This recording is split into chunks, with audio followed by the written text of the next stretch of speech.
तो ये जिस तरीके से आप लोगों को पार्ट 2 में बताया कि आपने लॉगिन किस तरीके से होना है, अपनी आईडी किस तरीके से बनानी है।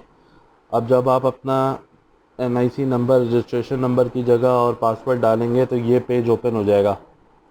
अच्छा, इस पेज में अगर आप देखें तो यहाँ पे टॉप पे कुछ ऑप्शंस दिए हुए हैं, जिसमें रजिस्ट्रेशन है, डिक्लेरेशन है, आगे हम बढ़ते हैं, एसेट डिक्लेरेशन है, रेक्टिफिकेशन है, रिफ़ंड है, विदहोल्डिंग एडवांस है। विदहोल्डिंग एडवांस में सारे ऑप्शंस हैं और उसके आगे सीपीआर करेक्शन है। आपने क्या करना है, जब आपने रिटर्न डालना है अपना, तो सबसे पहले आपने मेक श्योर करना है कि आप रजिस्टर हुए हुए या नहीं हुए हुए। समटाइम्स जब आप अपनी सारा प्रोसेस कंप्लीट कर लेते हैं रजिस्ट्रेशन का, उसके बावजूद भी यहाँ ड्राफ्ट में रजिस्ट्रेशन रखी हुई होती है आपकी। अगर वो यहाँ रखी हुई है तो आपने यहाँ से इसको ओपन करके दोबारा फॉर्म फिल करके सबमिट कराना है। अदरवाइज़ नहीं रखी हुई तो आप डायरेक्ट आ जाएंगे डिक्लेरेशन के ऊपर और डिक्लेरेशन में ये सारे ऑप्शंस खुल जाएंगे। अच्छा, इसमें आप अगर देखें जो 114 है, इस 114 में आपको काफ़ी सारे 114 के फॉर्म नज़र आ रहे हैं। 1 2 3 4 5 6, ये 6 के 6 जो हैं ये 114 के फॉर्म्स हैं। 114 क्या है? 114 एक सेक्शन है इनकम टैक्स ऑर्डिनेंस का, जो कि इनकम टैक्स रिटर्न बेसिकली जो आपका है वो सेक्शन 114 के तहत सबमिट किया जाता है। अच्छा, अब इसको अगर आप थोड़ा सा डिटेल में देखें तो एक तो ये रिटर्न है जो कि नॉर्मल रिटर्न है, file voluntary for the complete year. ज़्यादातर लोगों को ये रिटर्न सबमिट करना होता है 114 return of income filed voluntary for the complete year. इसके नीचे अगर आप देखें तो एक इन्होंने एक स्पेशल ऑप्शन बनाया है 2018 के बाद से, जिसमें ये इन्होंने जो लोग अपनी सैलरी से सिर्फ इनकम ले रहे हैं, यानी जिनकी 50% से ज़्यादा जो इनकम है वो सिर्फ और सिर्फ सैलरी से होती है, तो उन लोगों के लिए ये एक फॉर्म बना है which is a simplified form. इसमें कम डिटेल्स जाती हैं और ये उन लोगों के लिए जिनके पास कोई और सोर्स ऑफ इनकम नहीं है, या जिनके पास एसेट्स में कोई चेंजेस नहीं है, या एसेट्स में कोई इन्हांसमेंट नहीं है, या लायबिलिटीज़ में कोई चेंजेस नहीं है, कोई मेजर चेंजेस नहीं है। उन लोगों के लिए रेकमेंडेड है कि वो ये फॉर्म भरें। अदरवाइज़ हम सब ने ये वाला फॉर्म भरना है 114 जो ऊपर है। इसी तरह जब हम नीचे आते हैं थर्ड पे उन लोगों के लिए ये फॉर्म है जो कि पाकिस्तान में नहीं रहते, पाकिस्तानी हैं लेकिन नॉन रेजिडेंट हैं। इस मतलब ये कि किसी और मुल्क में रह रहे हैं, किसी और मुल्क में कमा रहे हैं और पाकिस्तान में इनका कोई इनकम नहीं है। अच्छा, यहाँ पे इस चीज़ का ख्याल ज़रूर रखिएगा कि कई ऐसे लोग होते हैं जो रह रहे होते हैं बाहर जॉब कर रहे होते हैं किसी और कंट्री में, लेकिन यहाँ पे कोई फ्लैट घर वर उन्होंने रेंट पे दिया हुआ होता है, तो वो उस रेंट से जो इनकम आ रही है आपकी वो पाकिस्तानी इनकम है। तो उस सिनेरियो में आप ये फॉर्म नहीं भरेंगे, आप वापस यहाँ आ जाएंगे टॉप वाले फॉर्म के ऊपर। ये सिर्फ उनके लिए है जिनकी पाकिस्तान में कोई ज़रिया नहीं है, जिनकी कमाई का हैं पाकिस्तानी, बाहर रहते हैं, यहाँ पे कोई रेंट वेंट पे घर नहीं दिया हुआ, कोई और किसी कंपनी में कोई शेयर वेयर नहीं डाले हुए, कोई डिविडेंड नहीं आ रहे, या मकसद ये है कि कोई भी ज़रिया पाकिस्तान से इनकी कमाई का ना हो, सिर्फ उनके लिए ये फॉर्म है। अदरवाइज़ ये नॉर्मल फॉर्म है जो सबने भरना है। और ये फॉर्म जो 2 पे है ये उनके लिए है जिनकी सैलरी सोर्स ऑफ इनकम है और कोई सोर्स ऑफ इनकम नहीं है। इसी के नीचे हम आते हैं तो ये इनकम्प्लीट का है। फिर ये आपके पास रिवीजन की ज़रूरत कब पड़ती है? जब आपने रिटर्न अपना सबमिट करा दिया हो और कोई ऐसी चीज़ हो जो उसमें रह गई हो, या बाद में कोई ऐसी चीज़ आपको याद आई हो, तो फिर आप ये रिटर्न डालते हैं, रिवीजन वाला रिटर्न डालते हैं, यानी अपने पुराने रिटर्न को रिवाइज करते हैं। फिर हम यहाँ पे नीचे मज़ीद आ जाते हैं तो आपके पास 115 के फॉर्म्स आ रहे हैं which are not that significant. और नीचे हम आ जाएं तो ये है मेन फॉर्म 116 का फॉर्म। 116 जो है ये भी इनकम टैक्स ऑर्डिनेंस का सेक्शन है एक 116, और बेसिकली यही वो फॉर्म है जिसके अंदर बहुत ज़्यादा ख्याल रखना होता है, बहुत ज़्यादा डिटेल्स चाहिए होती हैं, क्योंकि इसको अगर आप देखें इसमें लिखा हुआ है statement of asset liabilities filed voluntary. ये वो फॉर्म है जिसमें आप एसेट्स अपने डालेंगे, लायबिलिटीज़ अपनी डालेंगे, अपने एक्सपेंसेस डालेंगे, इनकम डालेंगे। तो जितनी भी चीज़ें आप जिनको ओन करते हैं या जिन जिन जो आपके ऊपर लायबिलिटीज़ हैं वो सारी आप इस फॉर्म के अंदर डालेंगे। ये इसी की रिवीजन का नीचे दिया हुआ है फॉर्म। फिर फॉरेन इनकम जिनकी है उनके लिए ये फॉर्म दिया हुआ है। और इसी तरीके से ये है नॉन रेजिडेंट का, जो कि शिप ओनर हो। तो मेजॉरिटी जो हमें जिस पे काम करना पड़ता है, जो मेजर केसेस आते हैं हमारे पास, वो आते हैं 1141 के और 1162 के, जो कि यहाँ टॉप पे दिया हुआ है। अच्छा, इसमें एक इस बात का ख्याल रखिएगा कि अगर आपने 116 किसी साल का सबमिट नहीं किया है तो आपका 114 का फॉर्म आईआरएस एक्सेप्ट ही नहीं करेगा। वो आपको एक एरर दे देगा कि आपने 116 सबमिट नहीं किया है, पहले आप 116 सबमिट करें और फिर 114 सबमिट करें। जबकि आपका टैक्स रिटर्न 114 है, लेकिन जब तक आप अपनी वेल्थ स्टेटमेंट नहीं डालते 116 पे, 114 का फॉर्म एफबीआर नहीं लेता आपसे। और अगर इसमें हम देखें तो 116 में और 114 के दो अलग अलग सेक्शन हैं, लेकिन इनमें कुछ फील्ड्स कॉमन हैं। जैसे इनकम दोनों में आती है, टैक्सेस आपने कितने पे किए हैं वो दोनों में आते हैं। तो इस चीज़ का ख्याल रखिएगा कि ये दोनों मैच हो, मिसमैच ना हो। 114 में जो आपकी इन्फॉर्मेशन जा रही है वही इन्फॉर्मेशन 116 में भी जाए। अब अगर हम इस फॉर्म को खोलें, 114 के फॉर्म को, ये एक बहुत डिटेल्ड फॉर्म है। तो इसमें जो जो मेजर चीज़ें कॉमनली लोगों को भरनी होती हैं उसका मैं आपको ज़रूर बता दूंगा। एक चीज़ का ख्याल रखिएगा, मैंने बार बार आपसे कहता हूं कि जो प्रोफेशनल है, प्रोफेशनल का काम प्रोफेशनल ही करे तो बेहतर है। ये बेसिकली आपको सिर्फ अंडरस्टैंडिंग दे दी जा रही है ताकि जब कोई प्रोफेशनल काम करे तो आपको पता हो कि आपके फॉर्म के साथ क्या हुआ है और क्या क्या चीज़ें होनी चाहिए थी जो उसने की या उसने नहीं की।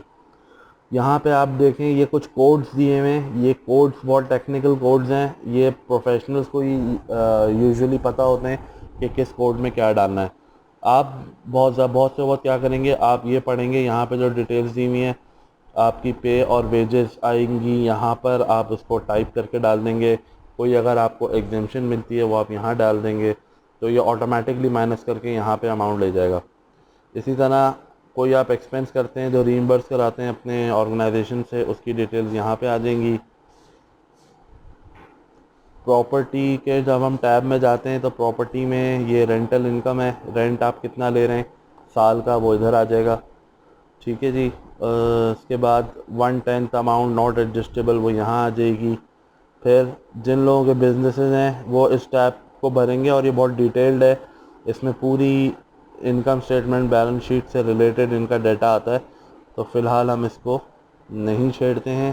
कैपिटल एसेट्स, अदर सोर्सेज में आप देखेंगे तो यहाँ पे ये देखें, ये रॉयल्टी है, प्रॉफिट ऑन डेट है। प्रॉफिट ऑन डेट जो आपको बैंक से प्रॉफिट मिल रहा है, बोनस है अगर आपको कोई मिल रहा है, कोई अदर रिसीट है, ग्राउंड रेंट है, rent from lease of land है। अच्छा, इन सब के आगे कुछ कोड्स चल रहे हैं। ये कोड्स वही इनकम टैक्स ऑर्डिनेंस से उठाए गए हैं। ये टेक्निकलिटी है जिसका ख्याल रखना ज़रूरी है। अच्छा, यहाँ पे ये बहुत इंपॉर्टेंट चीज़ है जिसको एन्यूटी या पेंशन मैंने हाईलाइट किया है।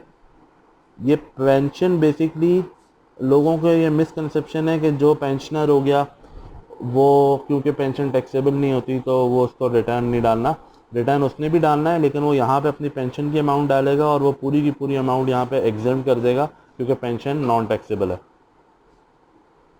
और अगर हम इससे आगे चलते हैं तो ये फॉरेन सोर्सेज की डिटेल यहाँ आ जाएगी। एग्रीकल्चर से कोई आपकी इनकम है तो वो यहाँ आ जाएगी। फिर हम, ये वो कॉलम है जिसमें हम टैक्स डिडक्शंस डालेंगे जहाँ जहाँ हमारा टैक्स कटा है। अब इस टैक्स में काफ़ी सारे टैक्सेस हमारे एडजस्टेबल होते हैं, काफ़ी सारे टैक्सेस हमारे फाइनल टैक्सेस होते हैं।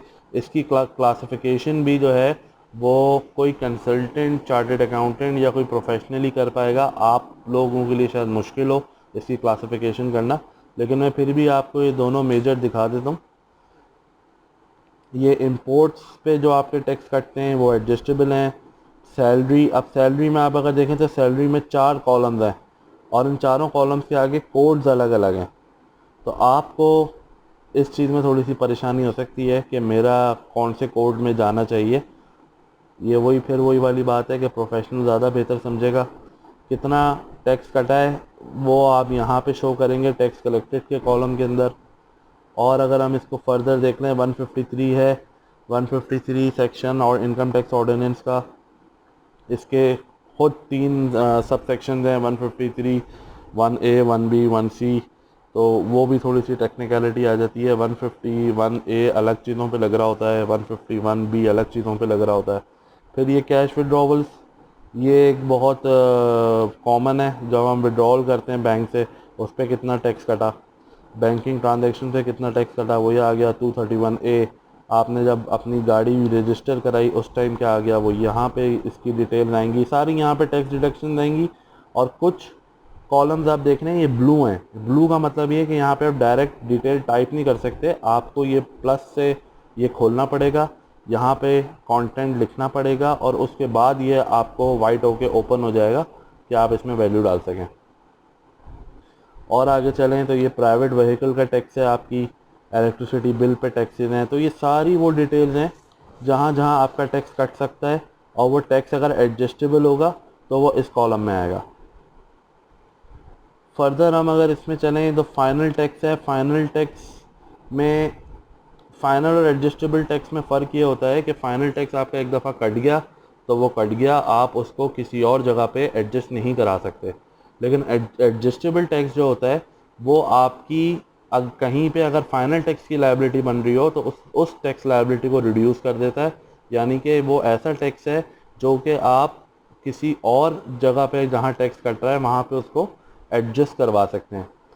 जैसे आपके अगर बच्चों की स्कूल फ़ीस पे टैक्स जा रहा है तो आप वो फ़ीस, वो जो टैक्स वहाँ पे कट रहा है उसको आप एडजस्ट करवा सकते हैं अपनी सैलरी पे कटने वाले टैक्स से। आपकी सैलरी पे जो टैक्स कट रहा है वो कम हो जाएगा उस अमाउंट से जिस अमाउंट को आप ऑलरेडी स्कूल फ़ीस में पे कर चुके हैं। ये आ गया फाइनल टैक्स का फॉर्म, इसमें फाइनल टैक्स की डिटेल्स आएंगी। अभी आप देखें 153(1) है यहाँ पे फिर आ गया। तो ये वो टेक्निकलिटीज़ हैं, ये वो कोड्स हैं जो कि एक प्रोफेशनल, एक प्रैक्टिशनर को मालूम होते हैं। और हम अगर यहाँ इसको ख़ुद करने बैठ जाएं, हमसे मुराद जिनको टेक्स नॉलेज ना हो, जो प्रैक्टिस ना करते हों, जिन्होंने ऑर्डिनेंस पढ़ा हुआ ना हो, तो उनके लिए एक परेशानी का बायस बन सकता है। क्योंकि यहाँ पे आपने किसी गलत जगह पे डाटा डाल दिया तो वो रॉन्ग फाइलिंग में आ जाएगा, मिस रिप्रेजेंटेशन में आ जाएगा, जिसकी वजह से आप पे पेनल्टी भी चार्ज हो सकती है। हम आते हैं फिर कंप्यूटेशंस में। ये कंप्यूटेशन में जो पीछे आपने डाटा डाला है वहाँ से ऑटोमेटिकली डाटा उठ के आ रहा होता है। और यहाँ पे ये कुछ चीज़ें हैं, यहाँ से अगर आप देखें विदहोल्डिंग टैक्स से लेकर रिफंडेबल टैक्स तक। अब इसमें होता क्या है कि अगर आपका टैक्स विदहोल्डिंग नेचर का है तो वो यहाँ पे शो हो रहा होगा, अगर आपका टैक्स एडवांस इनकम टैक्स है तो वो इधर आ जाएगा। तो ये वो कॉलम्स हैं जो ऑटोमेटिकली शो हो रहे होंगे। इनमें सबसे ख़तरनाक कॉलम है ये एडमिटेड टैक्स का है। एडमिटेड टैक्स का मतलब ये होता है कि इतना टैक्स आपने मज़ीद पे करना है। तो अगर कोई भी अमाउंट आपके एडमिटेड टैक्स के अंदर आ रही है तो आपका रिटर्न सबमिट नहीं होगा जब तक आप उस अमाउंट को पे ना कर दें। और पे करने के लिए फिर आपको एक PSID बनानी पड़ती है। उस PSID के अगेंस्ट अब कैश जमा कराना होता है बैंक में। उस कैश को जमा कराने की वजह से आपको एक CPR इशू करता है FBR, which is an evidence कि आपने गवर्नमेंट के ख़जाने में पैसा जमा करा दिया है। जब वो हो जाएगा तो ये एडमिटेड टैक्स यहाँ से हटेगा। ये सारे काम भी PSID बनना, CPR बनना, उसकी पेमेंट होना, ये भी एक प्रोफेशनली ज़्यादा बेहतर कर सकता है। तो काइंडली बार बार मैं आपसे ये बात कह रहा हूँ कि अपनी अंडरस्टैंडिंग के लिए इसको ज़रूर समझें, लेकिन ऐसी चीज़ में हाथ ना डालें जो बाद में आपके लिए कोई मुश्किल क्रिएट कर सकता हो। जब ये फॉर्म आपका सबमिट हो जाएगा आप यहाँ से बंद कर देंगे, ये आपके ड्राफ्ट में चला गया है क्योंकि ये अभी सबमिट नहीं हुआ है। अब आप बग़ैर इसको सबमिट करे 116 पे जाएंगे, क्योंकि ये आप सबमिट करना चाहेंगे तो भी वो एक्सेप्ट नहीं करेगा जब तक 116 सबमिट नहीं होगा। अब 116 आपने खोला, 2017 का हम पीरियड लेके चल रहे हैं। यहाँ पे 2017 हमने टाइप कर दिया, ये उसने पीरियड दिखा दिया, आपने इसको सेलेक्ट किया। अब ये वो फॉर्म है जो 116 का खोला है 2017 का। इसमें आप ये देखें सारी इसने यहाँ पे एक्सपेंसेस की डिटेल्स मांगी हैं आपसे, रेंट आप कितना दे रहे हैं, ये सारी डिटेल्स सालाना है। सालाना का मतलब ये है कि जुलाई से लेकर जून तक जिस साल का भी आप भर रहे हैं। फॉर एग्जांपल ये 2017 का फॉर्म है तो इसका मतलब है यहाँ पे शो भी हो रहा है कि 1 जुलाई 16 से 30 जून 17 तक की सारी डिटेल्स आएंगी। रेंट आपका सालाना आ जाएगा, टैक्सेस आपके कितने कटे हैं, व्हीकल मेंटेनेंस आपकी रनिंग कितनी हुई है, ट्रैवलिंग आपने अगर कोई की है विच इज़ डॉक्यूमेंटेड, जिसके टिकट्स वगैरह आपके पास हों, जिसको आप शो कर सकते हो कि हाँ इतने पैसे मैंने यहाँ दिए हैं। इलेक्ट्रिसिटी आपके बिल्स से कैलकुलेट होगी, वाटर, गैस, टेलीफोन, ये सब बिल्स से होगा पूरे साल का। एसेट इंश्योरेंस आ गई, मेडिकल पे आपके जो एक्सपेंसेस लगे हैं, एजुकेशन, एजुकेशन आपकी सेल्फ हो या बच्चों की हो या किसी डिपेंडेंट की हो जो आप खर्च कर रहे हो वो यहाँ पे आ जाएगी। क्लब्स की कोई फ़ीस है, कोई आपने क्लब ज्वाइन किया हुआ है। फंक्शंस एंड गैदरिंग्स में सिर्फ डॉक्यूमेंटेड पेमेंट्स लिखिएगा अगर आपने कोई हॉल बुक कराया है या किसी केटरिंग वाले को पैसे दिए। अदरवाइज़ लोग इसमें गलती करते हैं, मेरे घर में ईद की दावत हुई थी उसके पैसे भी इसमें डाल दिए, तो वो कहीं डॉक्यूमेंटेड नहीं है। वो आपसे कोई पूछेगा इसका एविडेंस दो, तो आप एविडेंस नहीं दे पाएंगे, तो उसको आप यहाँ ना डालें, उसको आप यहाँ डालें पर्सनल हाउस होल्ड एक्सपेंसेस के अंदर। आपकी ग्रॉसरी, आपके घर के छोटे मोटे खर्चे, आपकी छोटी मोटी दावतें, वो सब इसमें आएंगी other personal household expenses में। अच्छा, ये एक बहुत इंपॉर्टेंट कॉलम है contribution in expenses by family members का। अगर आपके घर में कोई बंदा है जो ऊपर जितने आपने खर्चे मेंशन किए हैं उनमें आपके साथ हिस्सा डालता है, तो वो कितना हिस्सा साल का डालता है उसकी अमाउंट यहाँ पे आ जाएगी। ये आ गया एसेट एंड लायबिलिटीज़ का। इसमें प्रॉपर्टी की डिटेल आ गई, agriculture property, commercial, residential property. जो रेजिडेंशियल प्रॉपर्टी है, अगर आपके नाम पे कोई घर है तो आप उसकी प्रॉपर्टी को क्या है उसकी डिटेल्स वो सब यहाँ पे डालेंगे, उसकी परचेज कॉस्ट या डॉक्यूमेंटेड कॉस्ट को डालेंगे। फिर आप नीचे आ जाएं, इक्विपमेंट आपके पास कोई है, एनिमल कोई आपने नॉन बिजनेस रखा हुआ है। उसके अलावा ये वो कॉलम है जहाँ पे आप अपनी बैंक अकाउंट की डिटेल्स डालते हैं। ये लिखा हुआ इसमें अकाउंट, ठीक है जी। यहाँ से आप इसको प्लस से खोलेंगे, वो आपसे पूछेगा कि कौन सी इन्वेस्टमेंट है, आप कहेंगे बैंक अकाउंट है, उसकी डिटेल्स आप यहाँ डालेंगे कि बैंक अकाउंट कौन सा है, कौन सा बैंक है, कौन सी ब्रांच है, अकाउंट नंबर वगैरह। और फिर फाइनली आप जो है वो 30 जून का बैलेंस यहाँ पे शो कर देंगे इस कॉलम के अंदर। मोटर व्हीकल आपके पास कोई है तो उसकी डिटेल्स यहाँ आएंगी। प्रीशियस पोजीशन में आपके पास आते हैं, अगर आपके पास कोई गोल्ड है या कोई एंटीक ऑब्जेक्ट है उसकी डिटेल्स यहाँ प्लस पे आप क्लिक करके डालेंगे और उसकी वैल्यू लिखेंगे। हाउस होल्ड इफेक्ट में आपके घर के अंदर फर्नीचर या अप्लाइंसेस कितनी वैल्यू के हैं वो आ जाएगा। पर्सनल आइटम में पर्सनल आइटम आएंगे। कैश नॉन बिजनेस, ये वो है जो आपका कैश ऑन हैंड है। एनी अदर एसेट हो गया, एसेट एंड अदर्स नेम, ये एक टॉपिक है जिस पे मैं ज़रा बात करना चाहता हूँ। एसेट एंड अदर नेम्स का मतलब है कि ऐसा कोई एसेट जो कि है आपका लेकिन आपने किसी और के नाम पे रखा हुआ है। फॉर एग्ज़ाम्पल, आप अगर कोई इंस्टॉलमेंट पे प्रॉपर्टी लेते हैं तो वो आपके नाम पे ट्रांसफ़र नहीं होती, लेकिन जितनी आप उसकी पेमेंट कर चुके होते हैं उतनी वैल्यू का वो एसेट बन चुका होता है। तो उसको आप यहाँ डालेंगे क्योंकि वो अदर नेम पे अभी आपके नाम पे ट्रांसफ़र नहीं हुआ। या आपने घर लिया हुआ है अपने किसी बच्चे के या वाइफ के या हस्बैंड के नाम पे रखा हुआ है, उसकी डिटेल्स भी यहाँ आएंगी। अगर आपके पास गाड़ी है और गाड़ी आपने अपने नाम नहीं कराई, लोग कई दफ़ा आर्ग्यू करते हैं कि हम में गाड़ी है लेकिन वो मेरे एनआईसी पे नहीं है, मेरे नाम पे नहीं है, तो भाई वो गाड़ी आपकी है, एसेट आपका है, अदर नेम पे है। या अदर नेम का ऑप्शन यहाँ दिया ही इसलिए है कि ऐसे एसेट्स जो आपके नाम पे ना हो उनकी डिटेल्स भी आप यहाँ पे डालें, वरना वो अनडिक्लेयर्ड एसेट माना जाएगा। फिर यहाँ पे ये लायबिलिटीज़ का कॉलम आ गया।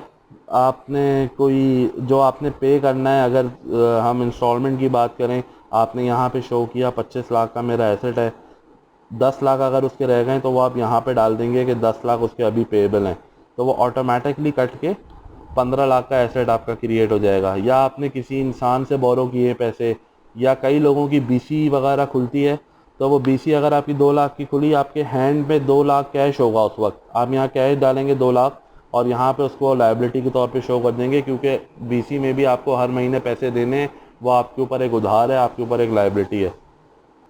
ये रिकन्सिलिएशन का कॉलम है, यहाँ पे कुछ डेटा पीछे से उठ के आ रहा होगा आपके पिछले फॉर्म से, कुछ आपके करंट डिटेल से आ रहा होगा।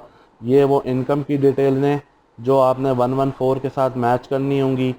फॉरेन रेमिटेंस अगर कोई आई है, बाहर से किसी ने पैसा भेजा है, इनहेरिटेंस है, अगर आपको जायदाद वायदाद कोई विरासत में मिल गई है, कोई गाड़ी विरासत में मिल गई है, वो उसकी वैल्यूज़ यहाँ आएंगी।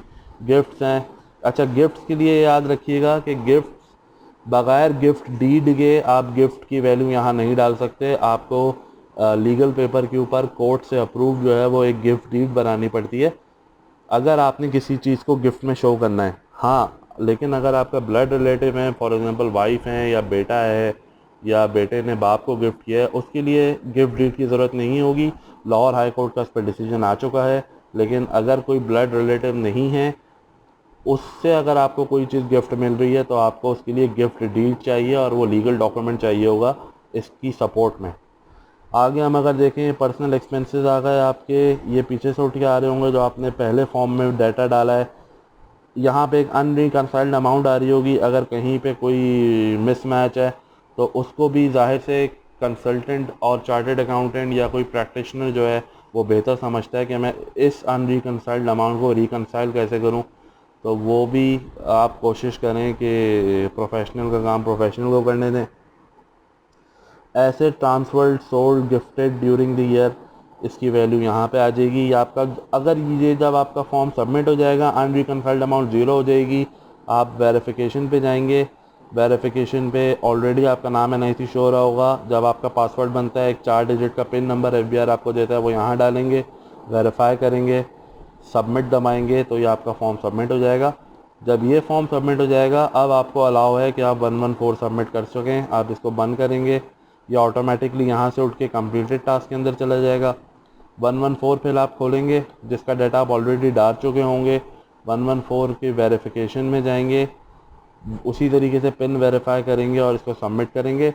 जब ये दोनों फॉर्म सबमिट हो जाएंगे तो आपके रिटर्न फाइलिंग कंप्लीट हो जाएगी और इंशाअल्लाह ताला इन द सेम मोमेंट आप एक्टिव टैक्स पेयर लिस्ट के अंदर शामिल हो जाएंगे।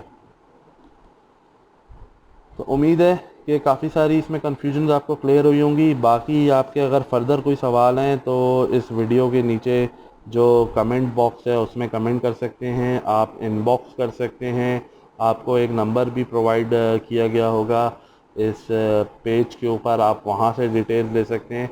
और कोई मसले की चीज़ नहीं है। हाँ, थोड़ी सी टेक्निकल है क्योंकि उसमें लीगल एस्पेक्ट्स इन्वॉल्व हैं। तो वो जो आपका लीगल एडवाइज़र है, जो आपका कंसल्टेंट है, वो इसको बहुत अच्छी तरीके से संभाल लेगा। Thanks for watching. अल्लाह हाफ़िज़।